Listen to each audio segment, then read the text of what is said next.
नमस्कार मित्रों, ये जो मेरा वीडियो है वो एफडीआई इन जनरल पे है। दूसरा और वीडियो बनेंगे जो कि एफडीआई इन डिफेंस पे है, एफडीआई अलग अलग मुद्दों पे उस पे है। ये एक जनरल एफडीआई पे है कि एफडीआई का जो झूठा प्रचार हो रहा है उसके बारे में, तो एफडीआई से क्या प्रॉब्लम आ सकते हैं उसके ऊपर। अब जो सबसे पहले जो झूठा प्रचार होता है वो इस तरह से होता है कि भाई कोई कंपनी भारत में बिजनेस करने आती है, प्रोडक्शन करने आती है, तो उसको रोकने से मिलेगा क्या। कि मान लो गुजरात का कोई आदमी आंध्र प्रदेश में जाके फैक्ट्री लगाता है, आंध्र प्रदेश का कोई आदमी गुजरात में आके फैक्ट्री लगाता है, तो उसमें वो अपने पैसे से फैक्ट्री लगा रहा है, वो अपने इक्विपमेंट लाएगा, फैक्ट्री से पैसा कमाया तो पहले उसको एम्प्लॉयमेंट प्रोवाइड करनी पड़ेगी, प्रोडक्शन करना पड़ेगा, फिर ही वो पैसा कमाएगा, और पैसा कमाएगा तो टैक्स भी भरना पड़ेगा। तो यदि कोई आंध्र प्रदेश का आदमी गुजरात आता है तो गुजरात को कोई नुकसान होना नहीं चाहिए, या गुजरात का आदमी कहीं भी जाता है, पंजाब में जाता है, आंध्र प्रदेश में जाता है, तो भी उसको कोई नुकसान नहीं है। तो अमेरिका की कोई कंपनी भारत में आके फैक्ट्री लगाना चाहती है तो रोकने का कोई बेनिफिट ही नहीं है, या रोकने की कोई ज़रूरत ही नहीं है, या उनके आने से कोई नुकसान ही नहीं हो रहा, ये एक प्रचार चल रहा है। अब दोनों में बहुत बड़ा फ़र्क है। इंटरनल इन्वेस्टमेंट और एक्सटर्नल इन्वेस्टमेंट में क्या फ़र्क है वो मैं एक्सप्लेन करना चाहता हूँ। कि मान लो कर्जा लिया जाता है डॉलर में, जैसे अभी नरेंद्र मोदी और जो human resource ministry, education ministry है, उन्होंने वर्ल्ड बैंक से $1 बिलियन का कर्जा लिया कि भाई प्राइमरी स्कूल के बच्चों को पढ़ाने का पैसा नहीं है भारत सरकार के पास, इसलिए वर्ल्ड बैंक से जाके $1 बिलियन का कर्जा लिया। तो जब $1 बिलियन चुकाने की बारी आएगी डॉलर, यानी 6000 करोड़ रुपया, तो कहाँ से चुकाएंगे। तो उस समय डॉलर नहीं होगा, तो फिर भारत सरकार को अपने मिनरल्स है वो दूसरे देशों को बेचने पड़ेंगे कि भाई ये मिनरल्स ले लो, और या माइनिंग राइट्स ले लो, या जमीन ले लो, और बदले में डॉलर दो। अब एफडीआई में क्या है कि एक कंपनी $1 बिलियन लगा लेके आई, उसने फैक्ट्री डाली। अब सरकार के ऊपर कोई कमिटमेंट नहीं है कि 10 साल बाद $1 बिलियन देना है, या $1 बिलियन प्लस उसका इंटरेस्ट जो है 100, 200, 300 मिलियन 10 साल का वो देना है। इस तरह का कोई कमिटमेंट नहीं है, लेकिन फिर भी कमिटमेंट क्या खड़ा होता है वो देखना है। अमाउंट प्लस इंटरेस्ट देने का कमिट नहीं है, पर क्या कमिटमेंट खड़ा होता है वो सेकंड स्टेप में झूठा प्रचार आता है कि FDI does not create commitment. FDI commitment खड़ा करता है, क्या खड़ा करता है? Commitment to repay capital in dollar.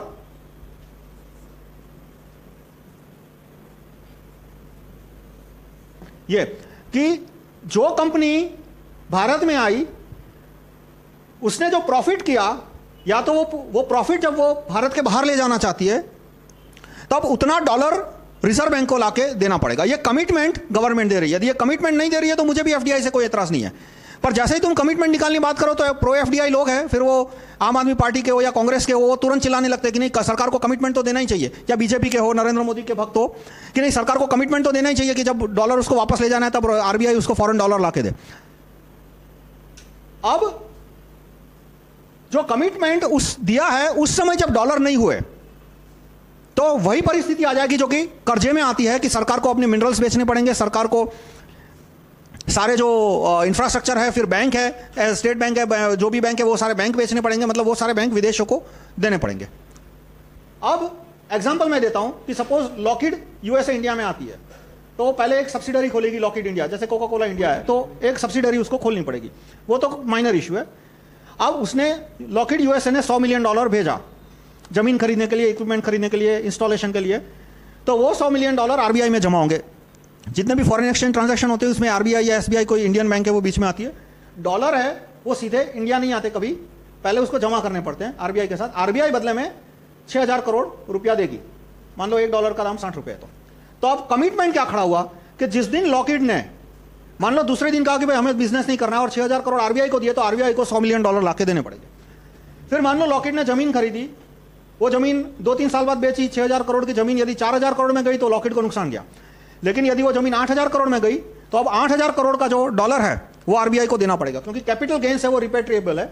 और प्रॉफिट कि लॉकहीड ने जो सामान बेचा उसमें से सपोज 2000 करोड़ कमाया, अब 2000 करोड़ पे उसने टैक्स भरना है तो भर दिया, 30% 40% टैक्स भरा। अब वो 1200 करोड़ वापस अमेरिका ले जाना चाहती है तो आरबीआई को डॉलर देने पड़ेंगे। यानी ये जो repay dollars of 6000 crore plus capital gains plus profit, ये कमिटमेंट आरबीआई के ऊपर यानी गवर्नमेंट ऑफ इंडिया के ऊपर खड़ा होता है। और वो जिस दिन उसने कैपिटल पुल आउट किया या प्रॉफिट पुल आउट किया उस दिन यदि डॉलर नहीं हुए तो एक तरह का अर्थक्वेक आ जाएगा, फाइनेंशियल अर्थक्वेक आ जाएगा, और उस समय रुपये के दाम इतने गिर जाएंगे कि मतलब $1 है वो शायद 100 रुपये का भी हो सकता है, 200 रुपये का भी हो सकता है। और उस समय जो विदेशी कंपनियों की जो शर्तें हैं वो सारी की सारी आंख बंद करके स्वीकार करनी पड़ेगी, वो ना बताएगी। अब मैं आपको ओवरऑल फाइनेंशियल सिचुएशन देता हूं कि भारत में अब तक में एफडीआई आया कितना है, $370 बिलियन। कितना प्रॉफिट रिपेट्रिएशन हुआ है वो आंकड़े मैंने इकट्ठे किए, पर उसको मैंने ठीक से टैब्यूलेट नहीं किया, मैं नेक्स्ट वीक की वीडियो में बताऊंगा। भारत ने $300 बिलियन का कर्जा लिया है।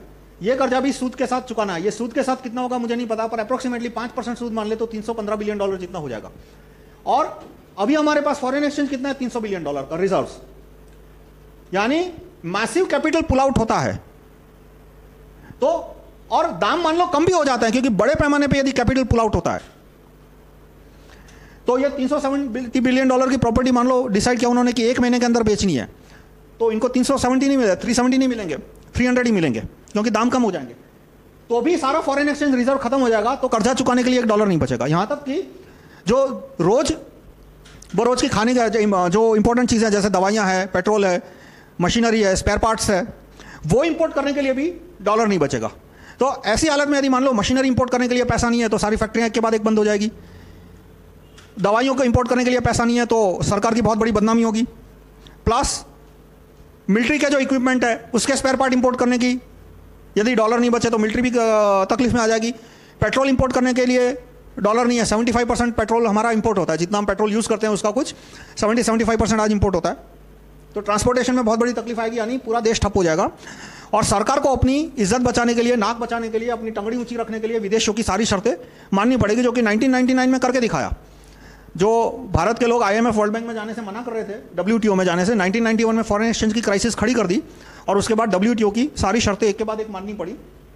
यानी अब जो FDI के सपोर्टर है वो कहते हैं कि भाई विदेशी कंपनी कभी पुल आउट करेगी नहीं, मैसिव पुल आउट, यानी कॉन्स्पिरेसी थियरी की तरह खपाते हैं। ये सिचुएशन कब आएगी कि जब विदेशी कंपनी तय करती है कि आज के दिन उनको घाटा ही करना है ताकि भारत सरकार के घुटने टेकने के लिए मजबूर किया जा सके और फ्यूचर में ऐसी पॉलिसी बनाई जा सके कि जिससे आने वाले 10 साल में फायदा हो। यानी जिस दिन simultaneous massive capital pull out, synchronise capital मतलब सारी कंपनियां एक साथ अपना प्रॉफिट ले जाने की बात करती है, सारी कंपनी एक साथ अपना कैपिटल ले जाने की बात करती है, वो ऑर्गेनाइज्ड तरीके से ही हो सकता है। यदि हर एक प्लेयर एब्सोल्युटली इंडिपेंडेंट है तो ऐसा होने की संभावना कम है। लेकिन मैं दूसरे स्टेज में आता हूं कि ऐसा होने की संभावना है, तो इस शर्त को मानने में प्रॉब्लम क्या है? यानी वो एज्यूम करके चलते हैं कि दुनिया में कभी इस तरह की परिस्थिति आती ही नहीं है। भाई इस तरह की परिस्थिति यदि आती नहीं तो दुनिया में कभी युद्ध ही नहीं होता। जो युद्ध होता है उसमें दोनों कंट्री को लॉस जाता है, जो जीतने वाला कंट्री है उसको भी टेम्पररी तो लॉस ही जाता है। जैसे अमेरिका ने इराक में जो पैसा खर्च किया युद्ध में, तो कागज पे उतना प्रॉफिट हुआ ही नहीं है, उसको लॉस में गया। तो क्यों उसने लॉस किया? इसलिए लॉस किया कि सारे तेल के कुएं अमेरिका की कंपनियों के हाथ में आ गए। यानी अमेरिका की सरकार की बैलेंस शीट देखो तो नेगेटिव है, लेकिन अमेरिका की कंपनियों की कैपिटल शीट देखो, एसेट शीट, बैलेंस शीट नहीं, एसेट शीट देखो तो इतने सारे ट्रिलियंस ऑफ डॉलर के तेल के कुएं थे, वो अब सारे अमेरिका की कंपनियों की प्राइवेट प्रॉपर्टी हो गई। तो और यदि हम कहें कि ऑर्गेनाइज्ड कंपनियां हैं, मल्टीनेशनल कंपनियां, यदि वो ऑर्गेनाइज्ड होकर इस तरह के पॉलिटिकल गेम नहीं खेलती तो इराक और अमेरिका का युद्ध ही नहीं होना चाहिए था, और इराक और लीबिया और अमेरिका और लीबिया का युद्ध ही नहीं होना चाहिए था। अभी जो अमेरिका ईरान पे वॉर करने वाला है वो भी पेट्रोल के लिए ही करने वाला है। यानी ये हम जो इकोनॉमिस्ट होते हैं, पेड इकोनॉमिस्ट, वो अक्सर हमेशा ये कहते हैं कि कंपनियां सिर्फ इकोनॉमिक बेनिफिट देखती है, उनको कोई पॉलिटिकल इंटरेस्ट होता ही नहीं है। फिर वो ईस्ट इंडिया कंपनी हो तो भी, और वो जितने भी कठिन सवाल होते हैं वो सब दबा देते हैं कि भाई ईस्ट इंडिया कंपनी को यदि सिर्फ प्रॉफिट में इंटरेस्ट था तो उसने भारत के सैनिकों की जो कारतूसें थी उसमें क्यों भैंस की चर्बी निकाल दी और गाय की और सुअर की चर्बी मिलाना मिस किया। तो इकोनॉमिस्ट ऐसे सारे सवालों के वो फाड़ के फेंक देंगे, वो कभी जवाब ही नहीं देंगे। हिस्टोरियन पेड इकोनॉमिस्ट, मतलब वो हमेशा एक दिखावा करना चाहते हैं कि कंपनियों को कोई पॉलिटिकल इंटरेस्ट नहीं है, वो सिर्फ इकोनॉमिक्स में इंटरेस्ट करना चाहती है। तो यानी ये कंपनियां यदि अपना कैपिटल बेचने की कोशिश करेगी तो $370 बिलियन के बदले में उनको मैसिव पुल आउट करेंगे तो सिर्फ $250 बिलियन ही मिलेगा। तो वो ऐसा करेंगे नहीं, बोले लेकिन करेंगे इसलिए क्योंकि जब $250 बिलियन जब भारत सरकार को रिपेट्रिएट करना पड़ा तो भारत सरकार के पास फिर सिर्फ $50 बिलियन बचेगा, तो 1 साल का डेट है वो उसको भी खा जाएगा।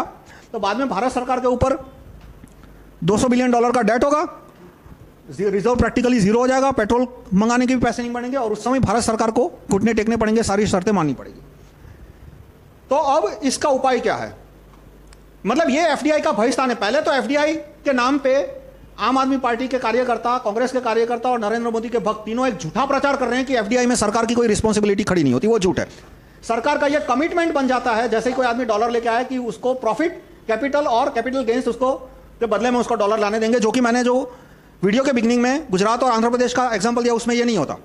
मान लो एक राज्य का आदमी दूसरे राज्य में इन्वेस्ट करता है, कि पंजाब का आदमी ने हरियाणा में फैक्ट्री डाली, तो हरियाणा सरकार की कोई रिस्पॉन्सिबिलिटी नहीं बनती कि जब वो फैक्ट्री बेच के जा रहा है तब उसको उसका पैसा या प्रॉफिट वापस करे, वो मार्केट में से उसको जितना मिला उतना मिलेगा।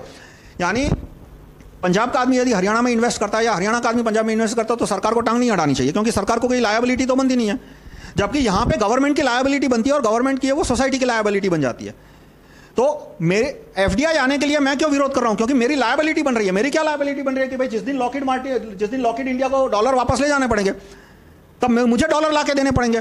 तब इकोनॉमिस्ट तो आएंगे नहीं, सब वो पेड इकोनॉमिस्ट है। जब क्राइसिस जब बारिश आती है तब सारे पेड इकोनॉमिस्ट है वो छिप जाते हैं। वो कोई टेम्पररी रीजन को ब्लेम करना शुरू कर देंगे कि इधर बारिश आ गई इसलिए ऐसा हुआ, इधर ये एक दो कीड़े आ गए थे इसलिए ऐसा हुआ। मतलब वो जब भी कोई क्राइसिस होती है तो क्राइसिस में जो फंडामेंटल रीजंस होते हैं उसको उसके हमेशा कवर कर देते हैं और टेम्पररी रीजंस होते हैं उसके ऊपर सारा ब्लेम डाल देते हैं।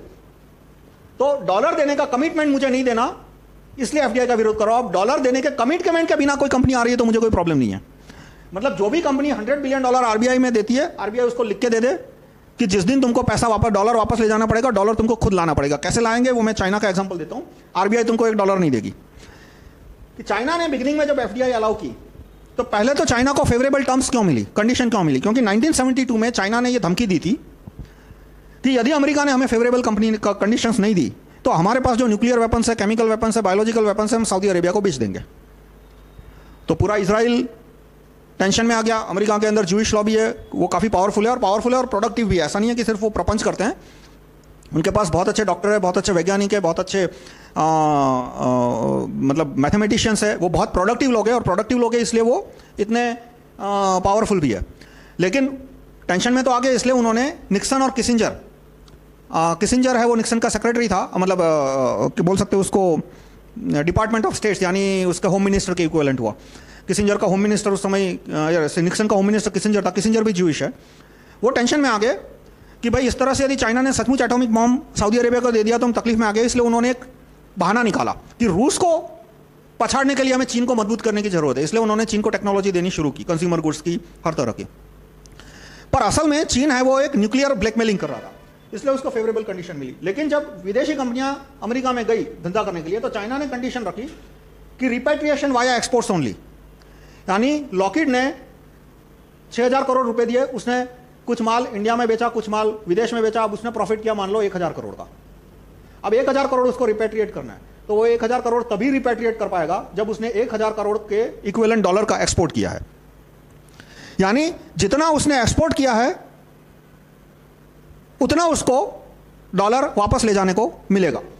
तो इसका मतलब क्या हुआ? चाइनीज गवर्नमेंट की कोई कंडीशन नहीं है ये बिगिनिंग में। बाद में जब चाइना की मैन्युफैक्चरिंग बहुत बढ़ गई, उसकी वजह से चाइना के पास फॉरेन रिजर्व बहुत बढ़ गया और बाद में वो WTO में ज्वाइन हुआ एक डेवलप्ड नेशन की तरह। तो बाद में ये सारी कंडीशन हटानी पड़ी, उसको कमजोर करनी पड़ी। लेकिन आज भी चाइना के अंदर जितना माल ले जाना हो आसान है, मैन्युफैक्चर्ड गुड्स। लेकिन चाइना को गवर्नमेंट को डॉलर दिया, उसके बाद चाइनीज गवर्नमेंट से डॉलर निकलवाना नामुमकिन के बराबर है। आज भी कानून उन्होंने सारे छाप दिए, लेकिन वहां पे दो अलग अलग लेवल है, एक कागज का कानून और एक जब इंप्लीमेंटेशन होता है तब दूसरा कानून आता है। वो इंटरनली डिस्क्रिशनरी पावर के जरिए वो धक्के खिलाएंगे या तो टेक्निकल फॉल्ट निकालेंगे, एप्लीकेशन में फॉल्ट निकालेंगे, किसी भी तरह से डॉलर वापस ले जाना होता है तब लेने के देने पड़ जाते हैं। इंडिया जितना आसान नहीं है कि मॉरिशस की कंपनी आई, प्रॉफिट किया और दूसरे दिन आरबीआई को बोला कि भाई प्रॉफिट वापस ले जाना, और दूसरे दिन आरबीआई ने डॉलर का चेक उनका पास कर दिया। इतना आसान नहीं है चाइना में। तो पर जब चाइना के पास नहीं था तब उन्होंने रिपेट्रिएशन इन एक्सपोर्ट ओनली ही था। दूसरा, हम जो एफडीआई अलाउ कर रहे हैं, गंगा साफ करने में जापान की कंपनी एफडीआई कर रही है। बुलेट ट्रेन, बॉम्बे और अहमदाबाद के बीच बुलेट ट्रेन लगेगी, उसमें जापानीज कंपनी पैसा लगाएगी, ऐसे कुछ अखबारों में इंफॉर्मेशन आ रही है। तो उसमें तो डॉलर आने ही नहीं वाले। मान लो गंगा साफ किया, कंपनी ने $1000 करोड़ का प्लांट लगाया, उसमें से साल का उसने 100 करोड़ का प्रॉफिट किया, तो वो 100 करोड़ के बदले में एक्सपोर्ट तो कुछ हुआ नहीं है। तो वो भारत सरकार को जब 100 करोड़ रुपए देके कहेगी कि मुझे डॉलर दो, तो भारत सरकार डॉलर कहां से लाएगी? उसके बदले में कोई एक्सपोर्ट तो हुआ ही नहीं। इसी तरह से बॉम्बे और अहमदाबाद के बीच बुलेट ट्रेन चलेगी, तो उसमें तो जितना रेवेन्यू है वो सारा रुपये में होगा। तो रुपये में जो रेवेन्यू होगा उससे प्रॉफिट होगा, वो भी रुपये में होगा। अब वो कंपनी जब भारत सरकार को कहेगी कि ये लो रुपया जो हमने प्रॉफिट में कमाया और इसके बदले में हमें डॉलर दो, तो बुलेट ट्रेन ने उसने कोई डॉलर तो ला के दिया नहीं है। इसलिए चाइना ने इंटरनल इंफ्रास्ट्रक्चर में कोई एफडीआई नहीं आने दिया था, सारा इंफ्रास्ट्रक्चर उन्होंने खुद अपने बलबूते पे खड़ा किया। तो जो सॉल्यूशन में, शॉर्ट टर्म सॉल्यूशन में बता रहा हूं वो ये कि रिपेट्रिएशन बाय एक्सपोर्ट ओनली, कि जो भी कंपनी आती है उसको रिपेट्रिएट करना है तो वो एक्सपोर्ट करके ही कर लेगी और कोई तरीका नहीं होगा। अब यहां पे ये जब कंडीशन रखोगे तो जो एफडीआई प्रेमी है, एफडीआई भक्त, उनको परेशानी हो जाती है। एक वो कहते हैं कि एफडीआई की वजह से कभी फॉरेन एक्सचेंज की शॉर्टेज होने नहीं वाली। फॉरेन एक्सचेंज की शॉर्टेज होने नहीं वाली, इसका मतलब कि एक्सपोर्ट हमारा सफिशिएंट होगा, क्योंकि फॉरेन एक्सचेंज अंत में आता कहां से? एक्सपोर्ट से ही आता है। यदि एक्सपोर्ट हमेशा सफिशिएंट रहने वाला है तो ये कंडीशन में प्रॉब्लम क्या है उनको? मतलब ये इस तरह की बात करते हैं कि बारिश कभी आने नहीं वाली, और मैं कहता हूं कि चलो जिस दिन बारिश आ जाएगी उस दिन तुमको फाइन भरना पड़ेगा, तो वो मना कर देते हैं कि नहीं, जब बारिश आए तो हमको कोई फाइन नहीं लगना चाहिए, और फिर बाद में चिल्ला के बोलते हैं कि बारिश कभी आने नहीं वाली, या तो अर्थक्वेक कभी होने नहीं वाला। जैसे बिल्डर ने मुझे मकान बना के दिया, अब मैं कहता हूं कि ये मकान अर्थक्वेक प्रूफ है, तो क्या अर्थक्वेक कभी आने नहीं वाला?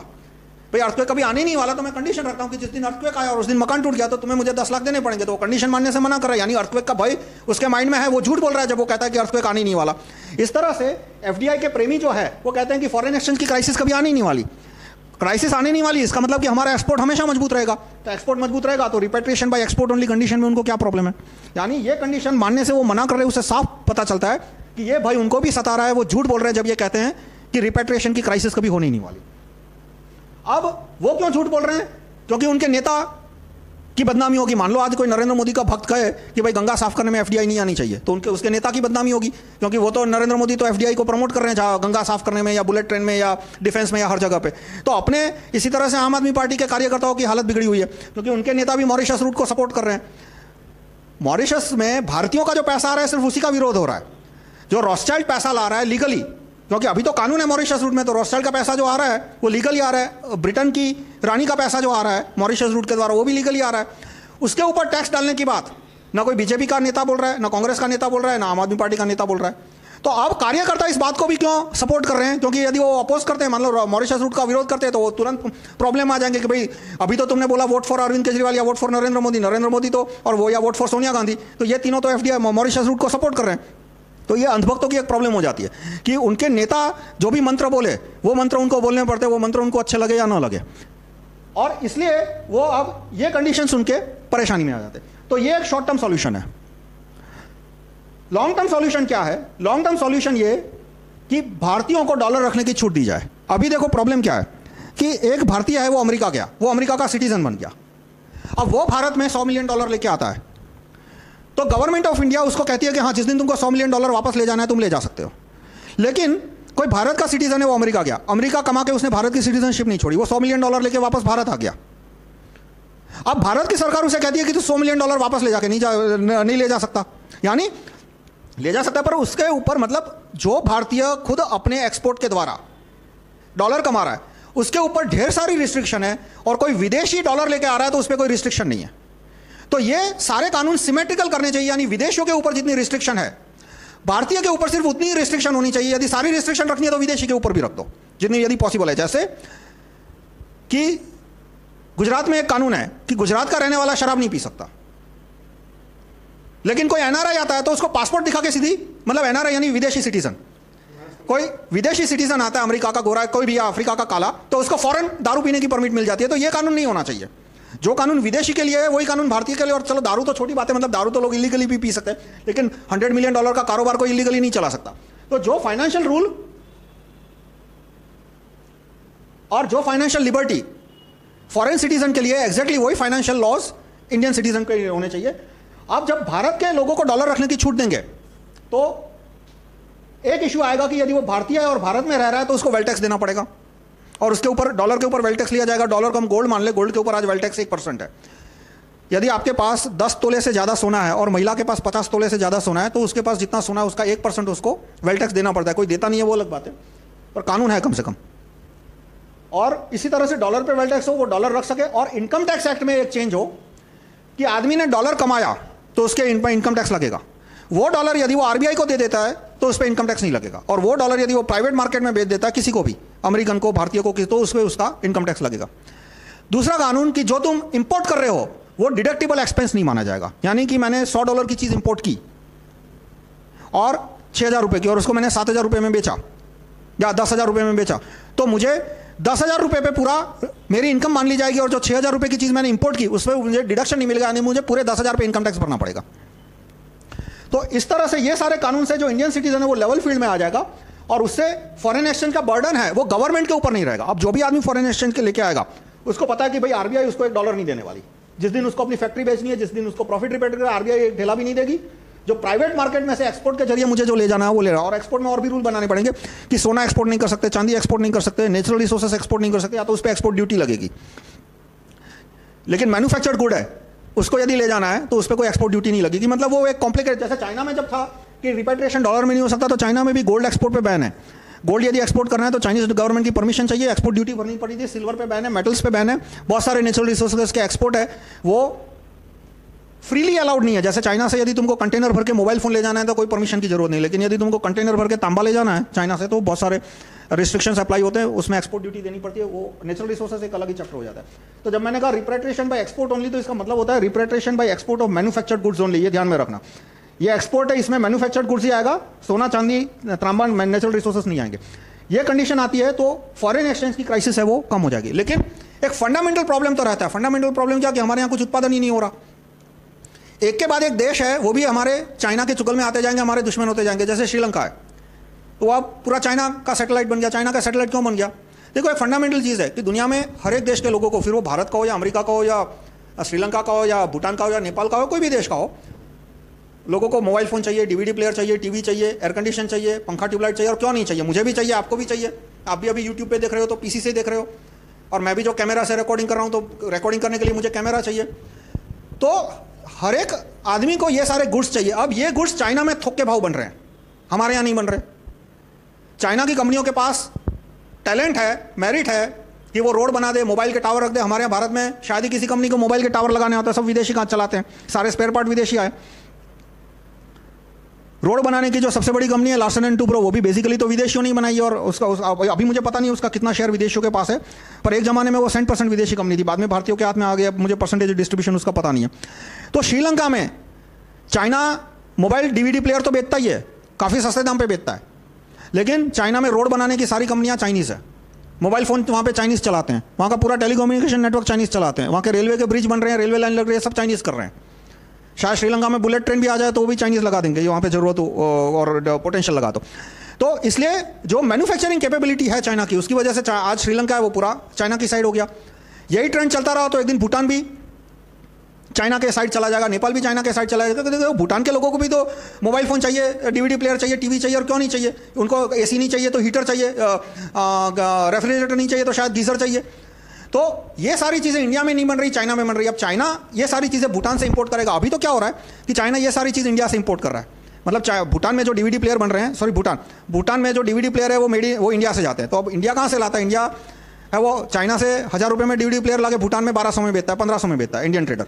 आज नहीं तो कल नहीं तो परसों भूटान के लोगों को पता तो चलेगा कि ये चाइना में 1000 रुपये में मिल रहा है, और चाइना वही चीज़ भूटान में आके 800 रुपये में बेचेगा। तो लेकिन चाइना जब बेचेगा तब चाइना कहेगा कि भाई या तो डॉलर दो या तो चाइनीज़ यॉन दो। तो भूटान की कोई एक्सपोर्ट कैपेबिलिटी तो है नहीं, तो भूटान के पास ऑप्शन क्या बचेगा कि भाई चाइनीज़ को वहाँ पे डैम बना दे दो, चाइनीज़ को वहाँ पे सेना रखने दो, चाइनीज़ को वहाँ पे कंपनियों को वहाँ पे होटल चलाने की परमिशन दो। इसलिए यदि हमारी प्रोडक्शन कैपेबिलिटी इंप्रूव नहीं हुई, और लोकल एफडीआई नहीं, लोकल को प्रोडक्शन कैपिटल इंप्रूव नहीं हुई, तो एक के बाद एक विदेशी तो घुसते जाएंगे, बाकी आसपास के देश है वो भी विदेशियों के कंट्रोल में आते जाएंगे। तो मैन्युफैक्चरिंग कैसे इंप्रूव हो? एक है वेल्थ टैक्स। वेल्थ टैक्स से एफडीआई का प्रॉब्लम भी कम हो जाएगा। कैसे कम हो जाएगा? कि जितनी विदेशी कंपनियां आई है, $370 बिलियन उन्होंने जमीन खरीदी है, जैसे ही वेल्थ टैक्स आएगा वो जमीन के दाम सीधे 1/10 हो जाएंगे, एक जीरो कम हो जाएगा। आज जो 1 करोड़ की जमीन दिल्ली में रख रहे हो, ये 1% वेल्थ टैक्स का कानून, मेरी वेल्थ टैक्स की पूरी अलग वीडियो है कि कैसे वेल्थ टैक्स की अभाव की वजह से हमारे यहाँ जमीन के दाम 10 गुने हो गए।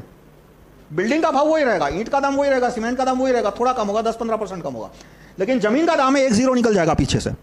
तो उन्होंने मान लो $370 बिलियन का एफडीआई, उसमें से $50 बिलियन की जमीन है वो सीधा $5 बिलियन हो गया, यानी $45 बिलियन का बर्डन हमारा कम हो गया। और जमीन के दाम कम हो गए तो भारत के जो उद्योगपति है वो, उनके लिए फैक्ट्री डालना, दुकान डालना आसान हो जाएगा, वो धंधा खोल सकेंगे। दूसरा जूरी सिस्टम। अब चाइना में जूरी सिस्टम नहीं है, लेकिन चाइना में जुडिशरी कम करप्ट क्यों है? हाँ, वैसे चाइना में भी अब जूरी सिस्टम आ रही है, क्योंकि चाइना में भी देखा कि भाई जज इतने भ्रष्ट होते हैं कि बिना जूरी छुटकारा नहीं, इसलिए चाइना में भी अब धीरे धीरे जूरी सिस्टम आ रही है। लेकिन फिर भी चाइना में जो जज सिस्टम है वो भी क्यों कम करप्ट है? क्योंकि वहाँ पे एक तो जजों की संख्या ज़्यादा है, 2 लाख जज है, इसलिए फास्ट है। कम करप्ट क्यों है? क्योंकि वहाँ जज की रिक्रूटमेंट में इंटरव्यू के वेटेज न के बराबर है। सारा रिक्रूटमेंट वहाँ रिटर्न एग्जाम से होता है। दूसरा, हमारे यहाँ क्या कानून है कि आदमी जज कब बनेगा? पहले वो 12th पास करे, फिर 3 साल कॉलेज करे, बीए बीकॉम बीएससी कुछ भी, या 4 साल कॉलेज करे, फिर वो 3 साल एलएलबी करे, फिर 1-2 साल के एक्सपीरियंस के बाद उसको जज के एग्जाम में बैठने की नौकरी मिलती है, उसको एग्जाम में बैठने दिया जाता है। जबकि चाइना में क्या सिस्टम है कि वो 12th पास करके सीधा जज के एग्जाम में बैठ सकता है। अब उसने अपना मेरिट प्रूव किया एग्जाम में कि एप्टीट्यूड है, मेरिट है, लॉजिक कैपेबिलिटी है, तो और उसके पास डिग्री नहीं है, तो फिर उसको 5 साल का 6 साल का उसका ट्रेनिंग प्रोग्राम होता है, बाद में जज बनता है।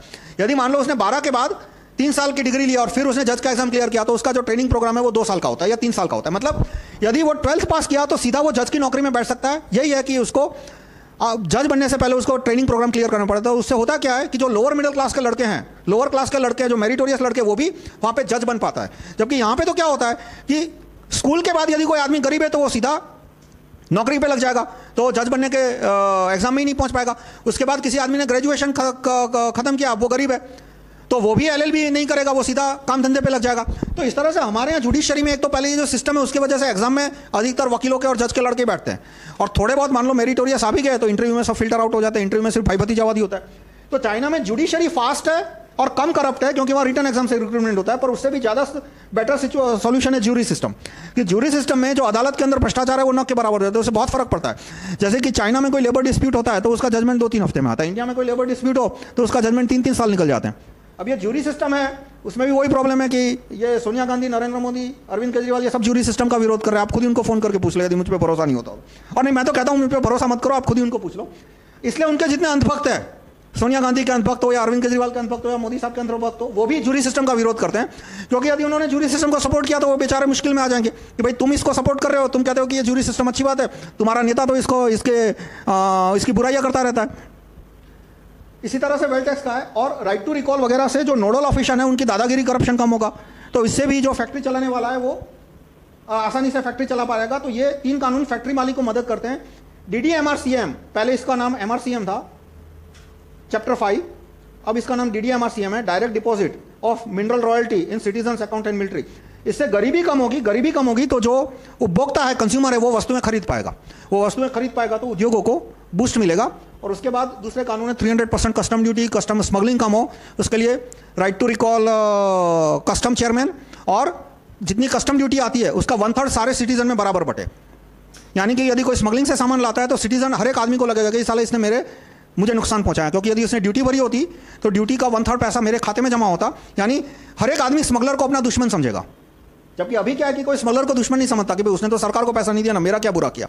तो मैंने जो कानून प्रपोज किया कि 1/3 कस्टम ड्यूटी है वो सीधी सिटीजन के खाते में जमा होगी, उससे अपने आप स्मगलिंग है वो कम होगी।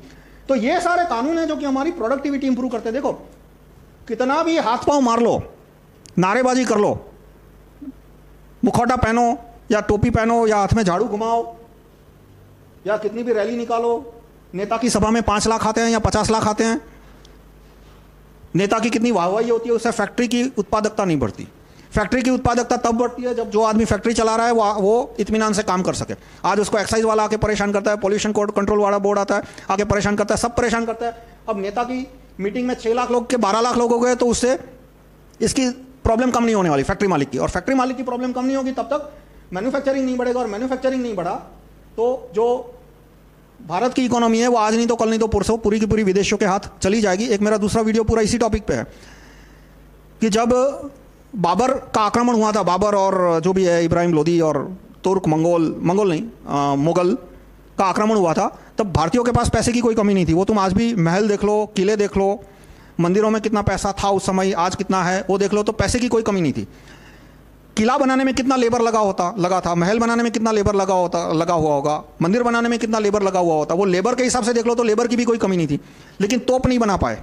इतना पैसा था, इतना लेबर था, इतने महल बना दिए, इतने मंदिर बन गए, इतने किले बन गए, लेकिन तोप नहीं बना पाए और हार गए।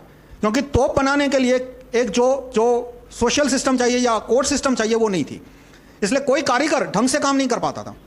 दूसरी तरफ उनके पास कोई जादुई छड़ी नहीं थी, उनके पास तोप थी, और तोप थी इसलिए सारे किले काम नहीं आए, कोई महल काम नहीं आया, और तोप की वजह से जीत गया। और उस समय संख्या भी नहीं थी, उस समय संख्या 2% भी नहीं थी। उनके जो आक्रमणकारी थे उनकी संख्या भारत की जनसंख्या के मुकाबले में 2-3% भी नहीं थी, पर उनके पास उससे भी कम शायद 1% ही रही होगी। पर तो क्वेश्चन आता है कि उस समय इतने किले बांध पाए, इतने महल बांध पाए, तोप क्यों नहीं बना पाए? इतना सारा लेबर था कि इतने सारे एक के बाद एक किले बन गए, तो वो लेबर तोप क्यों नहीं बना पाया? क्योंकि तोप बनाने के लिए जो इंजीनियरिंग टैलेंट चाहिए वो उस समय नहीं था। और वो आज वही सिचुएशन है कि इंजीनियरिंग टैलेंट और फैक्ट्री मालिक की जो एफिशिएंसी चाहिए वो नहीं है, और वो नहीं आएगी तब तक यहाँ पे ना डीवीडी बन पाएगा, ना टीवी बन पाएगा, ना मोबाइल फोन बन पाएगा, ना चिप बन पाएगी, कुछ भी नहीं बनेगा। और वो नहीं बनेगा तब तक पूरी इकोनॉमी है, आसपास के देशों की इकोनॉमी है। श्रीलंका तो ऑलरेडी नेपाल चाइना के हाथ में चला गया, बर्मा भी चाइना के हाथ में चला गया, बांग्लादेश भी चाइना के हाथ में जा रहा है। बांग्लादेश में चाइना मिलिट्री पोर्ट बना रहा है, श्रीलंका में भी चाइना मिलिट्री पोर्ट बना सकता है, अभी मेरे ख्याल से 2-3 साल में शायद बन भी जाएगा।